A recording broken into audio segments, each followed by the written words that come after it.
He lived in a quiet neighborhood at the edge of town, a place where life moved slowly and people mostly minded their own business. The streets were lined with small houses, each with a patch of grass out front and a mailbox that had seen better days. He had chosen this place because it was peaceful, far away from the chaos he had once known.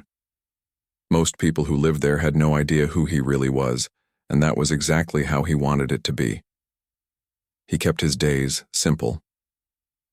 Each morning, he woke up before sunrise, made himself a cup of black coffee, and sat on the back porch while his dog played in the yard. The dog was big but gentle, trained to follow quiet hand signals and always stay alert. They had been together for years, through silence, through storms, and through times that tested the limits of loyalty. The bond between them wasn't something words could explain. They understood each other through small looks and gestures. The man had once lived a life that few could imagine. He had been part of something secret, something that demanded everything from him: his strength, his patience, his ability to stay calm when the world was falling apart. But those days were behind him now. He didn't talk about them, didn't hang medals on his wall, and didn't tell stories about missions that would never appear in history books. He only wanted quiet. People in the neighborhood saw him as just another ordinary man. He helped an elderly neighbor fix her fence once, waved to kids playing ball on the street, and never caused trouble. There was something in his eyes, though, a quiet focus that made people sense there was more to him. But since he never gave anyone a reason to question him, no one ever did. His dog was the one thing that gave him comfort. It followed him everywhere, whether he was working on his truck, mowing the lawn, or taking evening walks. Every night the dog lay near the door, always watching, always ready. To him, that dog was not just a pet. It was family, a friend that had been through the hardest of times and never left his side. One afternoon, as the sun dipped low behind the trees, he decided to take his dog for a walk around the block. The air smelled of rain and the streets were quiet. A few neighbors were out talking near their cars, and he nodded politely as he passed. He wore simple clothes, nothing that drew attention, and kept his hands in his pockets. The dog walked calmly beside him, tail low, eyes sharp but gentle. It was an ordinary day, but sometimes trouble doesn't come with a warning. A few streets away, a call went out to the local police station. A neighbor had reported a suspicious man walking around with a large dog. The caller didn't recognize him and exaggerated the story, saying the man looked threatening. It wasn't the first time someone had made a wrong assumption about him. He knew people sometimes judged quickly, but he never thought much of it. He didn't know that this time, that one careless call would change everything. 2 patrol cars responded to the call. The officers driving didn't know who they were heading toward. They didn't know that the man had once led missions that changed the course of entire conflicts, that he had saved lives in silence and never asked for thanks. They only had a short radio message and a mistaken impression. He had just reached the corner near his house when the flashing lights caught his attention. The red and blue reflections bounced off the windows, painting the quiet street with confusion. The dog stopped walking and stood alert beside him, tail stiff. The man sighed softly, already guessing what might be happening. The 2 police cars stopped near him and the officers stepped out quickly. Their tone was sharp, not understanding who they were talking to. One officer shouted for him to stop moving. The man raised his hand slowly, keeping calm, not wanting to make the situation worse. He knew how fear could twist people's reactions. The dog, sensing the tension, moved slightly forward, not in aggression, but in protection. The man spoke softly, trying to calm his companion. "It's okay," he said under his breath, voice calm and low. "Stay." The dog obeyed but kept its eyes on the strangers. One officer began questioning him in a harsh tone, asking what he was doing, why he was walking there, and whose dog it was. The man answered politely, explaining he lived nearby and was simply walking his dog. His calmness seemed to unsettle them more. The second officer kept his hand near his weapon, his eyes darting nervously between the dog and its owner. It was clear that fear had already taken hold of them. The man could feel the air getting heavier. the kind of tension he had once felt before things went wrong on missions overseas. He had learned long ago that panic was the enemy of good judgment. So, he stayed perfectly still, hoping the officers would realize there was no danger. The dog took a small step forward again, sensing unease. Its ears perked up and it let out a single bark. Not aggressive, just a warning. But that sound was enough. In that split second, everything spiraled out of control. One of the officers, startled by the bark, raised his gun and fired. The shot echoed across the street. Birds scattered from the trees. The sound hit harder than any explosion he had ever heard in war because this one was personal. The dog collapsed on the pavement. The man froze, his heart stopping as he watched his closest companion fall beside him. Time seemed to slow. He didn't shout or curse. He just stared, his mind trying to understand what had just happened. The officers stepped back, both breathing hard, realizing what they had done. The silence that followed was heavy. The man slowly knelt down beside his dog, his hands trembling as he reached out to touch the fur that had always been full of life. The dog's eyes looked up at him one last time as if trying to say it was okay before they slowly closed. He didn't speak. He didn't move for several seconds. The officers tried to explain, stuttering something about feeling threatened. But he wasn't listening. The sound of the gunshot was still ringing in his ears. His friend was gone. He finally looked up at them, his expression calm but unreadable. "You just killed my best friend," he said softly. There was no anger in his voice, only pain so deep that words couldn't reach it. The officers didn't know what to do. They had expected yelling, maybe violence. They didn't expect silence. The man picked up his dog gently, carrying it in his arms the way a father would carry a child. The weight felt unbearable. He walked past the officers without another word and headed back toward his house. People had come out of their homes, drawn by the sound of the shot. They stood quietly, watching him walk by, some of them covering their mouths in shock.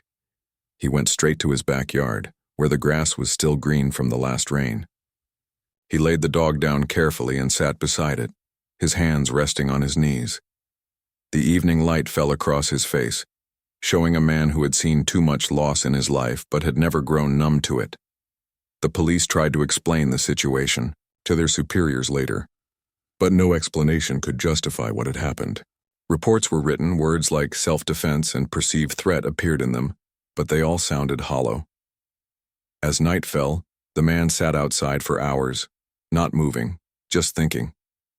Memories of his service came flooding back, times when his dog had saved lives by sensing danger before anyone else did, times when, in the middle of chaos, that dog had been his only reason to keep going. Now that same loyal friend was gone because someone acted out of fear. He had seen fear before, in soldiers, in enemies, in himself. But he had never seen it destroy something so innocent, so pure. He didn't hate the officers. Deep down, he understood fear, but understanding didn't make the pain any lighter. When the night finally grew cold, he stood up and covered his dog gently with a blanket. He whispered something no one else could hear. Then he went inside, closing the door quietly behind him. Inside his home, the silence felt unbearable. The bowl near the kitchen corner was still full. The leash still hung by the door. Everything felt frozen in time. He sat down on the couch, staring at the wall, lost in memories. The image of the dog running through open fields, wagging its tail, filled his mind. He remembered the sound of paws on gravel, the way it waited by the window when he left the house, and how it rested its head on his knee whenever he sat down to read. He didn't sleep that night. He didn't need to. His mind was awake, steady but heavy. The discipline he had built over the years kept him from breaking down, but inside something deep had cracked. By morning, the neighborhood was buzzing with quiet talk. People had seen the flashing lights, heard the shot, and now they whispered among themselves. Some felt sorry, some felt angry, but no one really understood who that man was. At sunrise, he stepped outside again. The air was cold, and a light mist hung over the street. He stood there, looking at the spot where it had all happened. There were faint traces left on the pavement, marks that the rain hadn't yet washed away. The same officers who had fired the shot were called in for questioning. They didn't know, yet, that the man they had wronged wasn't an ordinary person. They didn't know that behind his calm silence was a soldier who had spent years protecting people like them in places they'd never even heard of. He didn't plan on revenge. That wasn't who he was. But something in him shifted that day. He knew that silence could be more powerful than words, and patience could be sharper than anger. He had faced wars, but this was different. This was about justice, for his friend, for the trust that had been broken, and for the peace that had been stolen from a quiet life.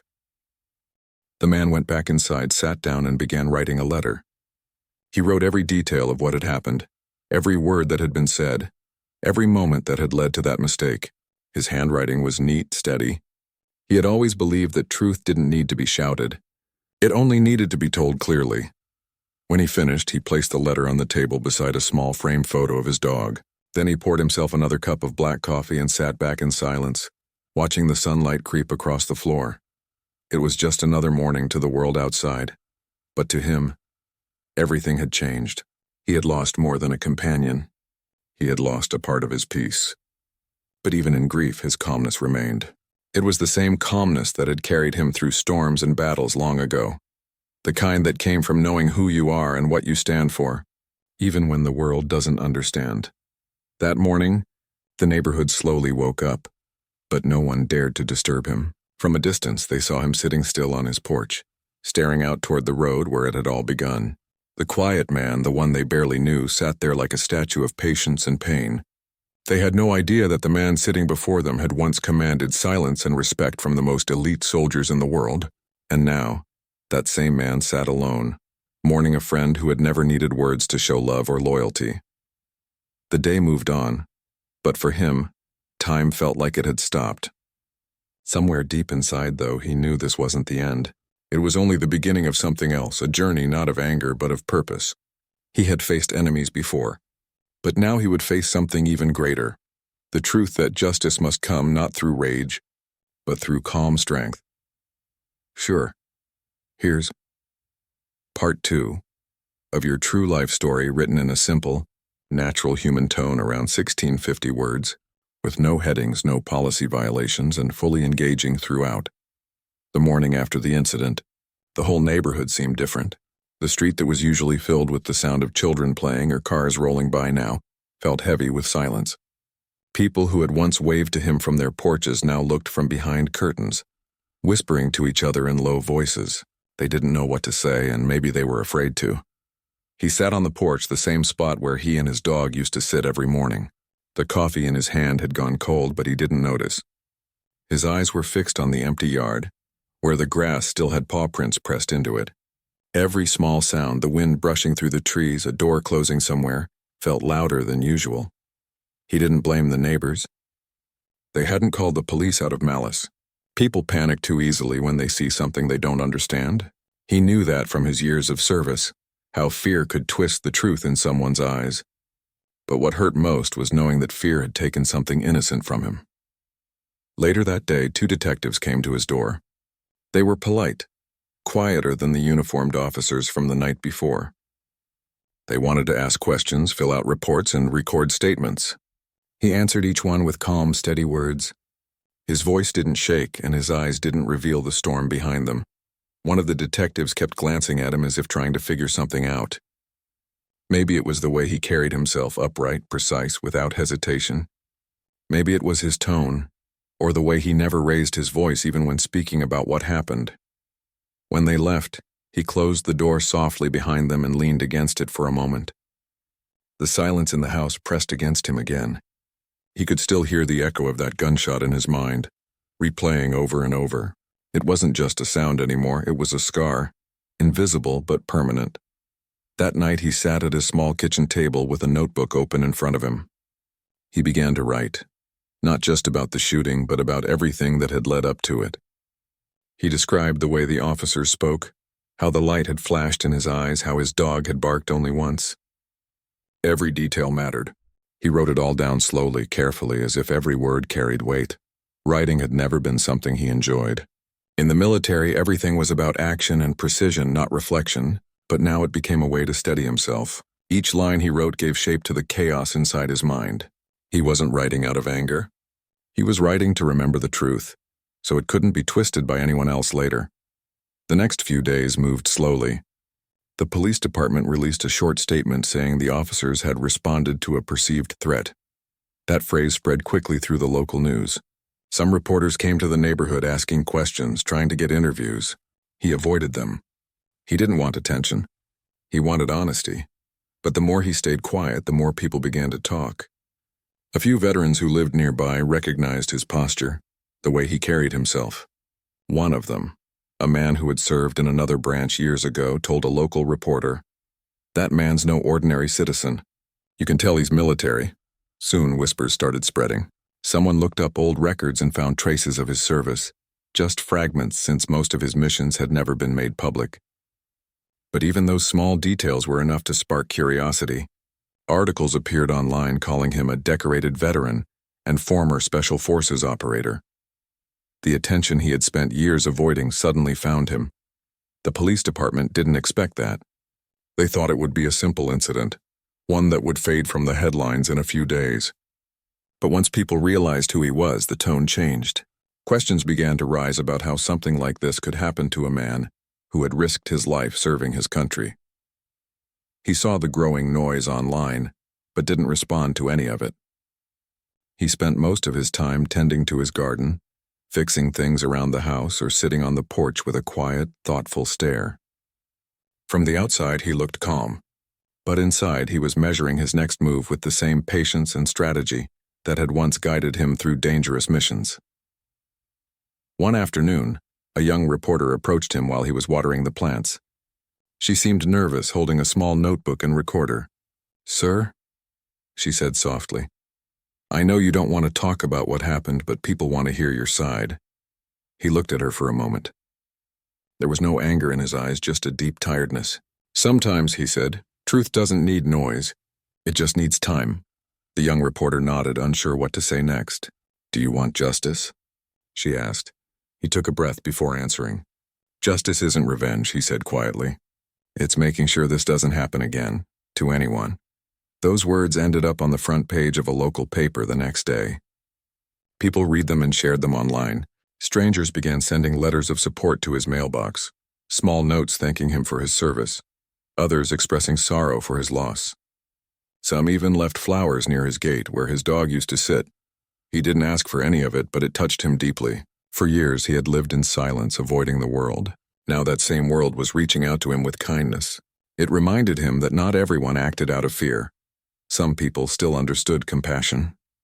Meanwhile, within the police department, tension was rising. The officers involved in the shooting were under investigation, and their supervisors were feeling the pressure from public scrutiny. Meetings were held behind closed doors, statements rehearsed carefully, and lawyers became part of every discussion. They were realizing that the situation was not going to fade quietly. One of the detectives from before visited him again, this time off duty. He didn't wear his badge, just a plain shirt and a look of regret. He asked if he could sit down for a moment, and the man nodded. "I've been in this job for 15 years, the detective said slowly. "I've seen a lot of things. But that night, what happened, none of it should have gone that way." The man listened quietly, his face calm. The detective hesitated, then added, "They didn't know who you were. They didn't know your background." The man looked at him for a moment. "Would it have mattered?" he asked softly. "Would they have acted differently if they did?" The detective didn't answer right away. After a long silence, he said, "Maybe, and that's the problem." The man nodded. "Fear shouldn't decide who lives or dies," he said. "It's not about who I am.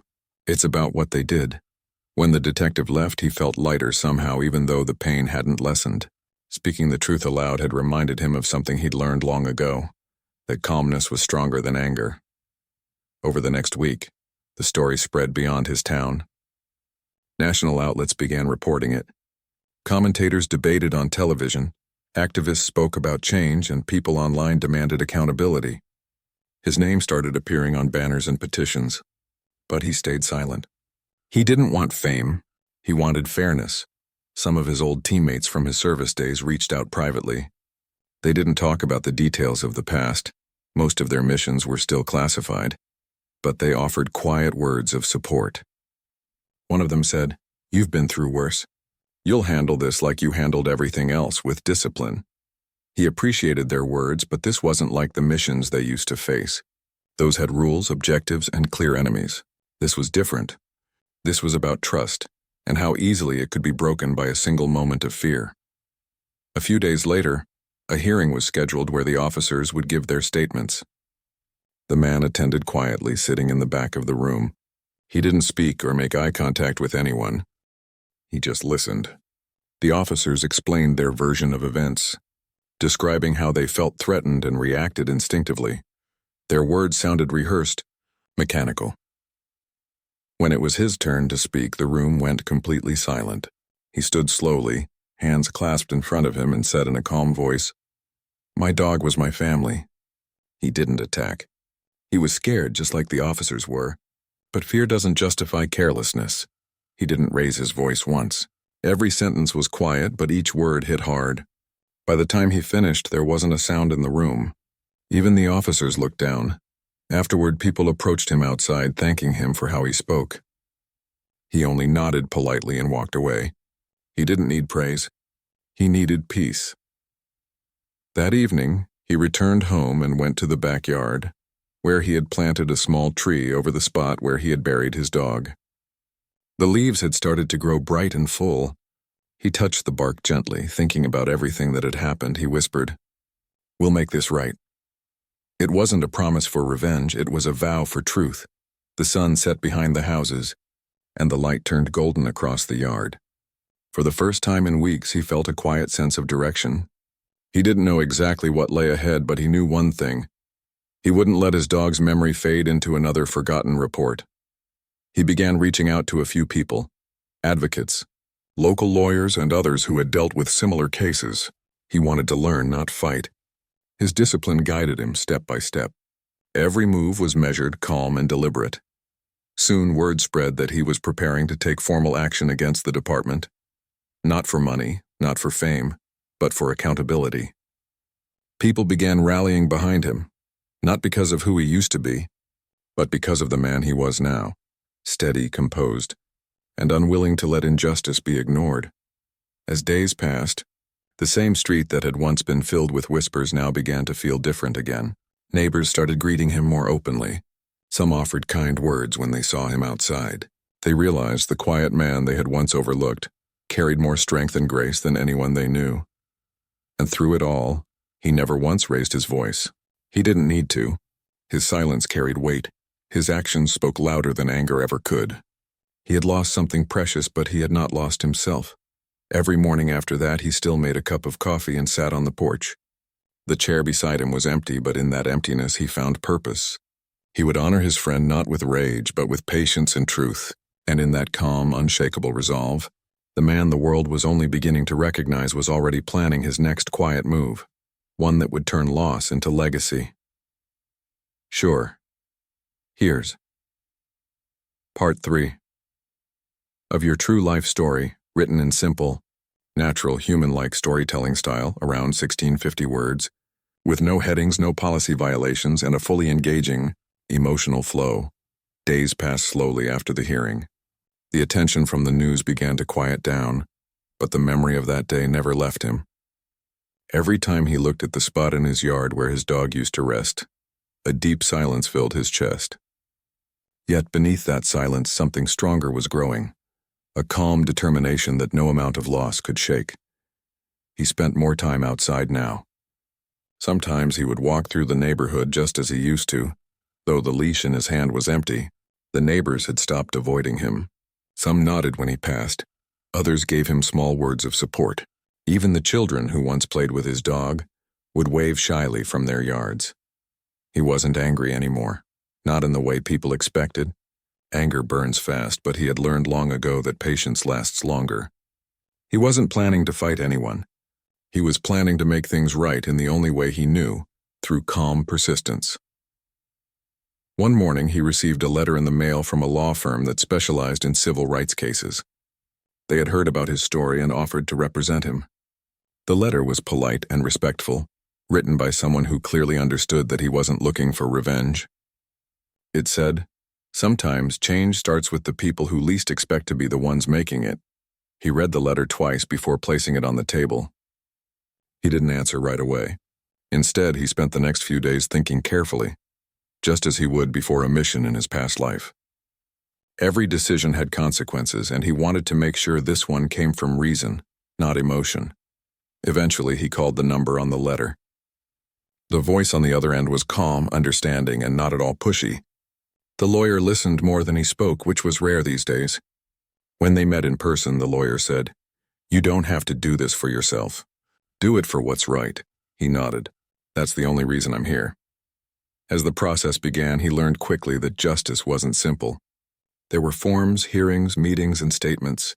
Every time he told his story, it hurt a little, but he spoke with honesty each time.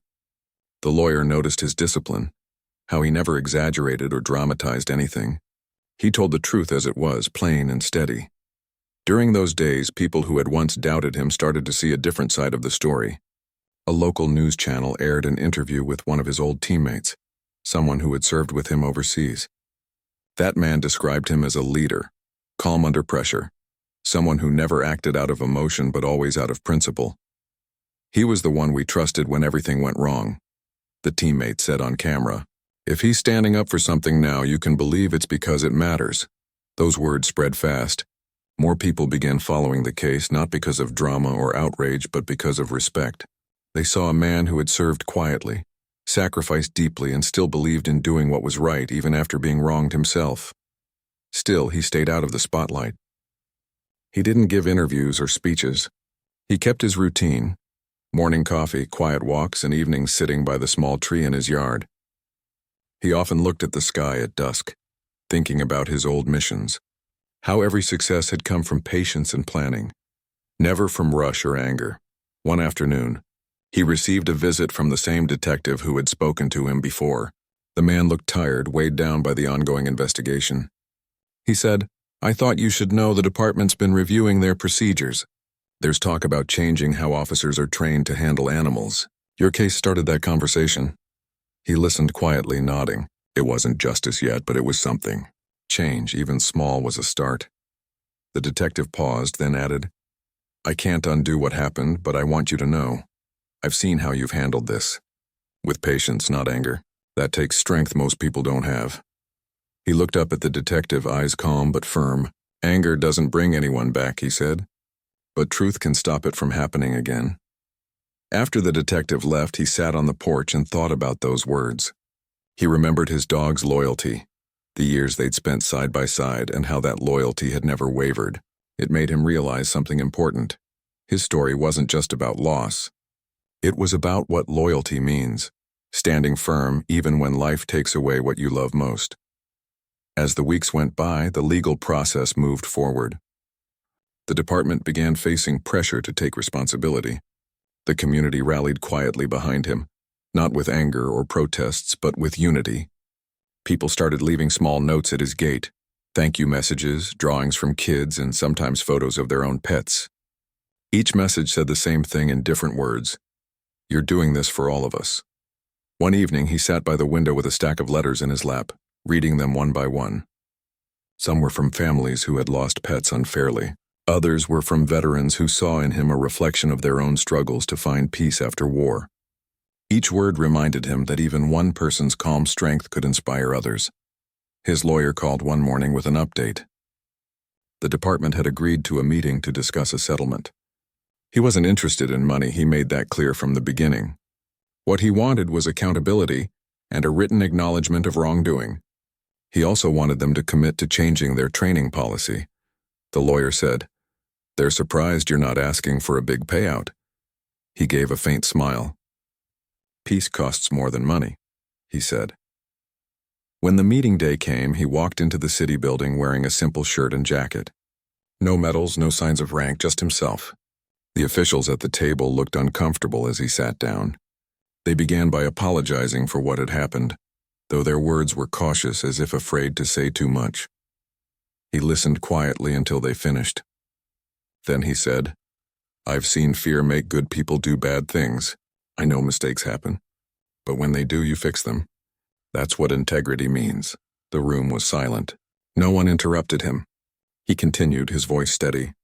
You can't change what happened to my dog, but you can make sure no one else loses a friend because of poor judgment.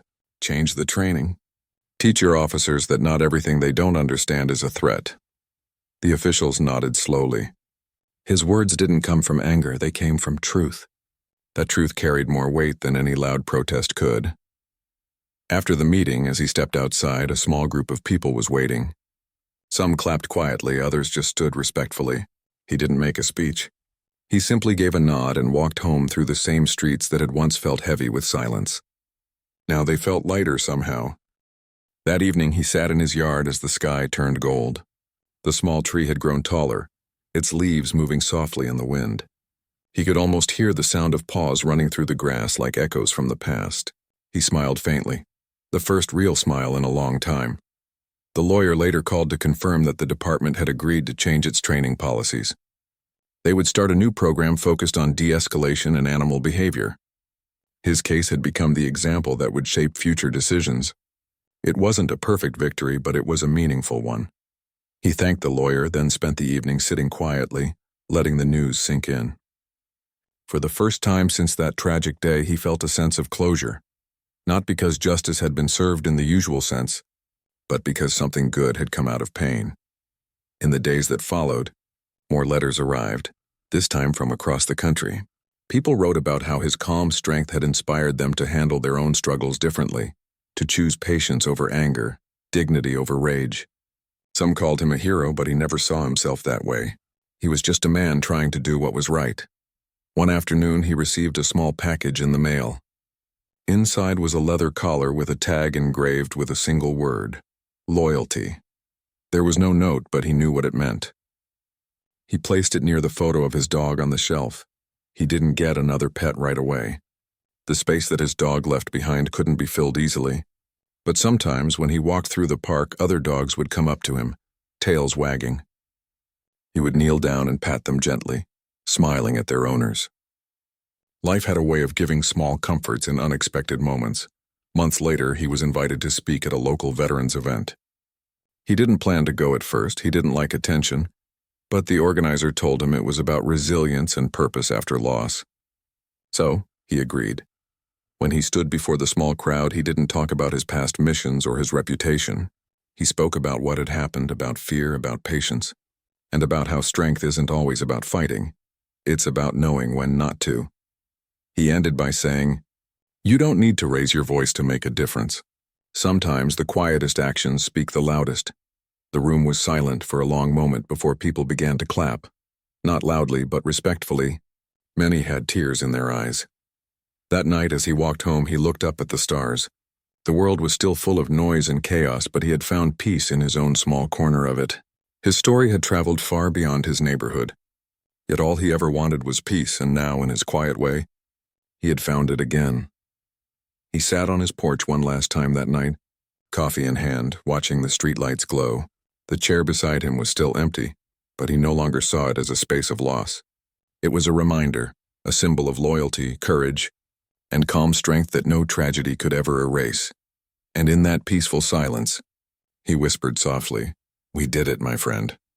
Of course, here's part 4 of your true life story, written in around 1650 words in simple, natural, human-like English. It stays engaging, emotional, and completely safe for YouTube. No AI-sounding tone, no unnecessary violence, and no restricted names." Days turned into weeks, but the man's life had changed in ways that words could hardly explain. He still woke up early every morning, but now the quietness of his house felt heavier. The sound of his boots on the wooden floor seemed louder, and every small noise reminded him of what was missing. His dog had been more than a pet.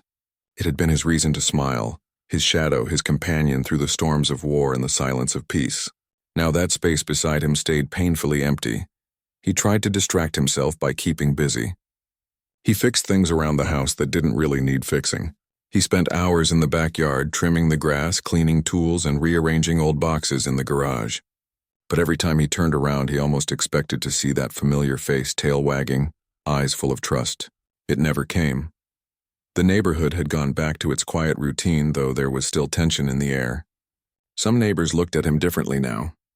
They didn't know everything that had happened, but word spread fast and people always found ways to fill in the blanks. They knew about the police shooting. They knew he had served in the military, though not everyone knew the full story. Some whispered with sympathy. Others looked away awkwardly, afraid to bring it up. One afternoon, he sat on the front porch staring at the horizon as the sun dipped low. The colors reminded him of his deployments overseas, the sunsets he used to watch with his dog by his side while stationed far from home. Just then, a car pulled up in front of his house.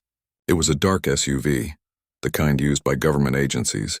A man stepped out dressed in a simple suit. He didn't look like a cop. He walked toward the porch slowly and gave a respectful nod.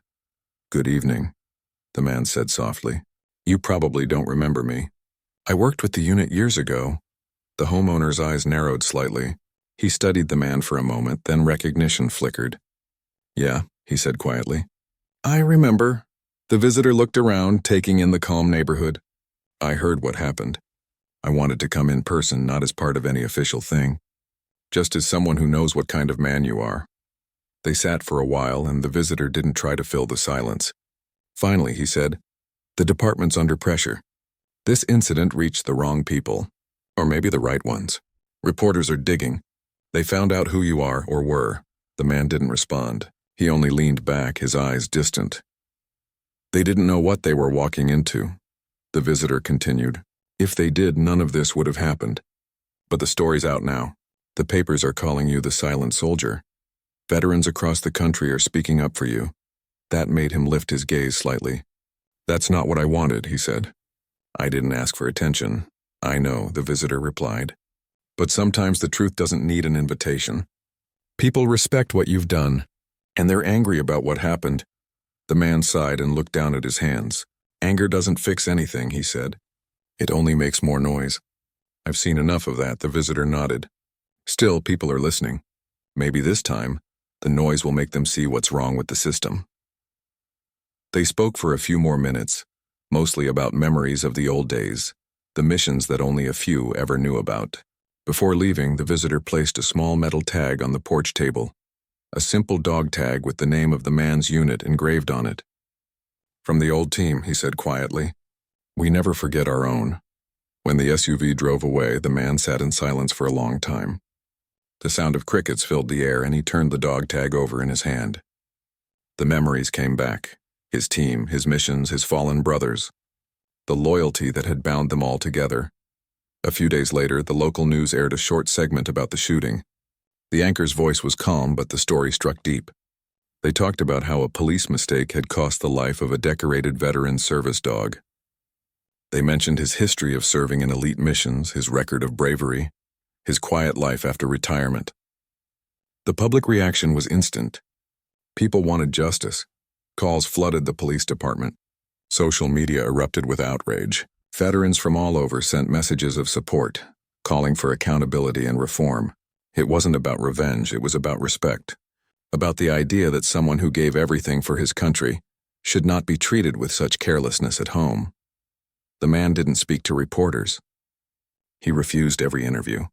He stayed home, letting the noise swirl around him. Deep down, he didn't crave headlines or pity. What he wanted was something far simpler, a sense that what happened to his friend would not happen again to anyone else. One evening, as the air grew cold, he took a walk around the neighborhood. Some of his neighbors waved from a distance. Others came over to express their condolences. A woman from down the street brought over a small framed picture she had taken of his dog during a community event months earlier. He accepted it with a quiet, "Thank you." Later that night, he placed the picture on the mantel beside the old dog collar. The sight of it brought tears to his eyes, but for the first time, those tears didn't feel like weakness. They felt like release. In the following days, the investigation picked up speed. The officers involved were placed on leave, and the Internal Affairs Department began interviews. The man was called in to give his statement. When he entered the police building, the atmosphere shifted. Everyone recognized him now. Some stood up as he walked by out of respect or guilt. It was hard to tell which. Inside the interview room, he sat calmly. The detective across the table began with a polite tone. "Sir, we understand how painful this has been. We're just trying to understand your perspective that day." He nodded and spoke quietly. He didn't raise his voice, didn't show anger. He simply told the truth, how the officers arrived without clear communication, how his dog was only protecting him, how there was no threat until they created one. By the time he finished, the detective couldn't meet his eyes. "I'm truly sorry," he said. The man stood up, shook his head slightly, and replied, "Don't be sorry for me. Be better next time." That simple line became a quote that reporters picked up later.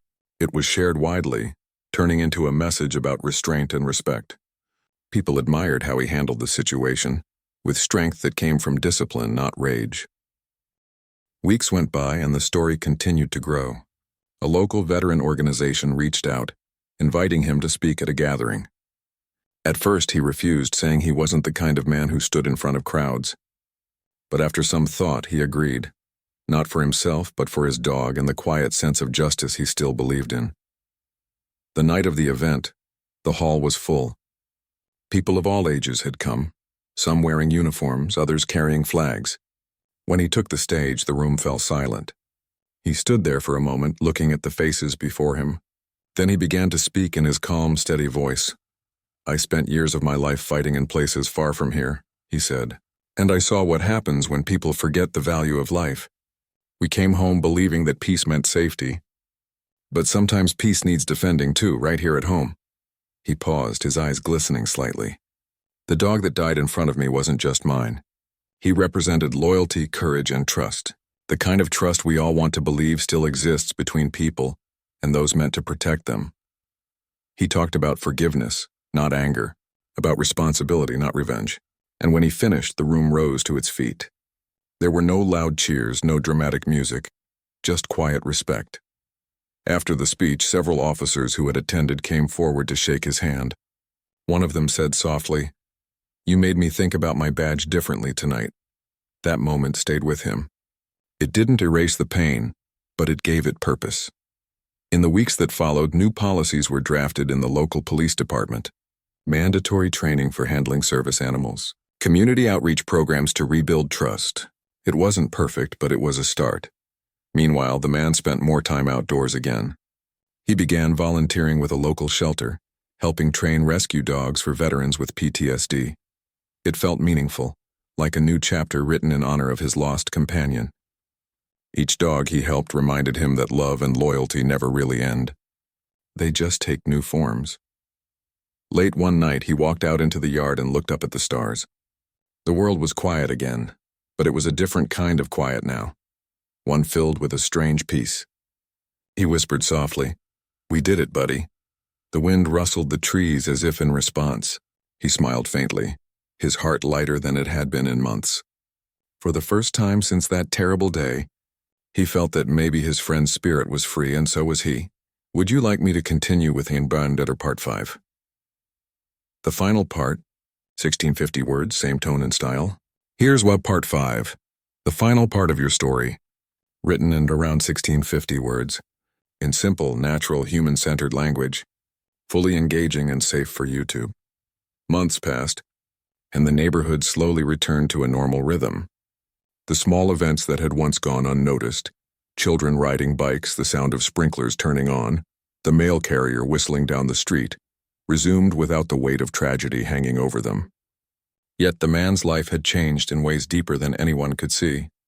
He still woke before dawn, brewing a cup of coffee and taking it to the porch, staring at the horizon as the first light spread across the rooftops.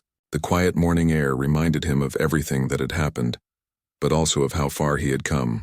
Loss had carved a space in him, but it had not hollowed him out. Instead, it had sharpened his purpose and deepened his understanding of loyalty and patience. The story of his dog and the shooting had spread far beyond the neighborhood. People across the country had read about it, shared it, and learned from it. Some reached out to him with letters, emails, and messages of support. Veterans wrote about how it reminded them of discipline, resilience, and the quiet strength needed in life. Others wrote about their own pets, sharing sorrow and gratitude. All of it he kept to himself, reading slowly, letting the words sink in but never responding publicly. He had returned to volunteering at the local animal shelter. At first it was difficult. Every time a dog barked or ran up to him, memories of his lost companion returned sharply, but the pain gradually softened into purpose. He taught the dogs basic commands, guided new owners, and trained service animals for veterans. It became a mission that felt right, a way to honor the loyalty and courage that had once belonged to his dog. One morning, while walking through the shelter, he noticed a young boy sitting quietly, staring at a dog cage. The boy's dog had been lost recently, and the sadness in his eyes reminded the man of his own grief months earlier. He sat down beside the boy and said nothing at first, simply letting him sit in silence. Then he spoke softly. "It's okay to feel hurt. It means you cared." The boy looked up, eyes wide. "But I miss him," he said. The man nodded. "I do too. Sometimes the people we love or the friends we have aren't here anymore. But the loyalty they gave us, the lessons they taught us, that stays." The boy smiled faintly, understanding more in that quiet moment than any lecture could have conveyed. It reminded the man of the simplest truths he had learned over years of discipline. Patience, presence, and calm were more powerful than words.